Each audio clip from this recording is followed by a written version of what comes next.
Small vegetable பிரியாணிக்கு கொஞ்சமாக நெய், அது கூட ஆயில் ஆட் பண்ணிவிட்டு ஒரு துண்டு பட்டை, 2 பிரிஞ்சி இலை ஆட் பண்ணிக்கலாம், 3 ஏலக்காய், அது கூட ஒரு அன்னாசி பூ, 2 கிராம்பு, ஒரு பெரிய சைஸ் வெங்காயத்தை நீட்டமாக கட் பண்ணி ஆட் பண்ணிக்கலாம், ஒரு மீடியம் சைஸ் தக்காளி, 1 டேபிள் ஸ்பூன் அளவுக்கு இஞ்சி பூண்டு பேஸ்ட், 2 பச்சை மிளகாய் ஆட் பண்ணி மிக்ஸ் பண்ணிக்கலாம். இது கூட நம்ம நறுக்கி வச்சுருந்த கேரட், பீன்ஸ், பச்சை பட்டாணி, அப்புறமா காளான் கொஞ்சம் இருந்துச்சு, அதையும் ஆட் பண்ணிக்கிட்டேன். நம்மளுக்கு எந்த வெஜிடபிள்ஸ் அவைலபிளாக இருந்தாலும் ஆட் பண்ணிக்கோங்க.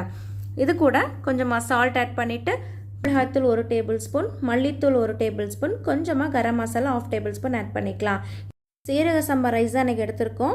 1 டம்ளர் சீரக சம்பா ரைஸுக்கு 1.25 டம்ளர் அளவுக்கு தண்ணி ஊற்றணும். நல்லா கொதிச்சதுக்கு அப்புறமா ரைஸ் ஆட் பண்ணிவிட்டு நல்லா டிரான்ஸ்பரண்ட் ஆனவனே குக்கர் விசில் போடணும். 10 நிமிஷம் அப்படியே விட்டு எடுத்துருங்க போதும்.